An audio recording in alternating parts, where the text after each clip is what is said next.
நீங்கள் கல்வியை வியாபாரமாக்கிட்டு நீங்கள் சம கல்வி சம உரிமைன்னு பேசுகிறது நாங்கள் எப்படி எடுத்துக்கிறது? கல்வி சமமாக இருக்கா? அது சம உரிமையில் இருக்கா? ஏழைக்கு ஒரு கல்வி, பணக்காரனுக்கு ஒரு கல்வின்னு இருக்கா இல்லையா? அதான் கேள்வி. இருக்கா இல்லையா? பணம் இருந்தால் நீங்கள் நல்ல கல்வியை கற்கலாம். பணம் இருந்தால் நீங்கள் நீட்டு தேர்வு பயிற்சி பெற்று அந்த இதுக்கு பயிற்சி எடுத்துட்டு சிறப்பு பயிற்சி எடுத்து தேர்வு எழுதலாம்.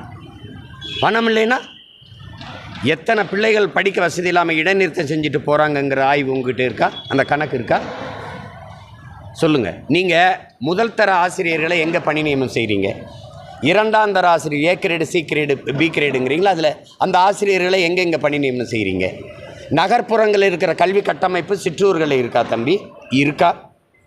இங்கே கழிவறை இருக்குது, விளையாட்டு திடல் இருக்குது, கணிப்பொறி இருக்குது. அதெல்லாம் எங்கள் கிராமத்தில் இருக்கா?